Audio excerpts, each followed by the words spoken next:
ગીર સોમનાથ જિલ્લાના જંગલ વિસ્તારમાં કાળઝાળ ગરમી વચ્ચે વન્ય પ્રાણીઓ માટે વન વિભાગે કરી ખાસ વ્યવસ્થા।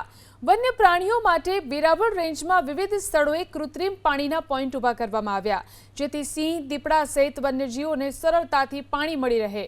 વેરાવળ રેન્જ હેઠળ સૂત્રાપાડા અને વેરાવળ તાલુકાના ગ્રામ્ય વિસ્તારોનો સમાવેશ થાય છે। અહીં 20થી વધુ સિંહોનો સમૂહ ઉપરાંત દીપડા અને અનેક વન્ય પ્રાણીઓ વસવાટ કરે છે।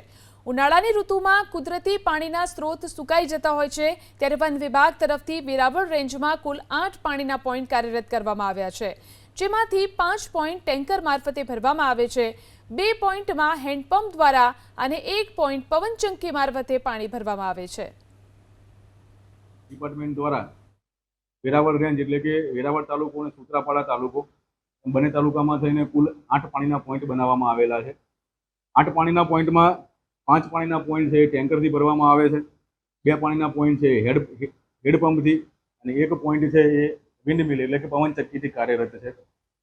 આમ અલગ અલગ પ્રાણીઓમાં જોવા જઈએ તો શાકાહારી વન્ય પ્રાણીઓમાં નીલગાય, ચિત્તલની સંખ્યા ખૂબ ઓછી છે। એની સિવાય સસલા, ભૂંડ આ પ્રાણીઓ, એની સિવાય માંસાહારી પ્રાણીઓમાં સિંહ અને દીપડા આ પ્રાણીઓને પૂરતું પાણી મળી રહે, રેવન્યુ વિસ્તારમાં ન જાય અને રેવન્યુ વિસ્તારમાં વન્યજીવ અને માનવ ઘર્ષણ ન થાય એ હેતુથી જ આ પાણીના પોઈન્ટ છે એને ભરવામાં આવે છે।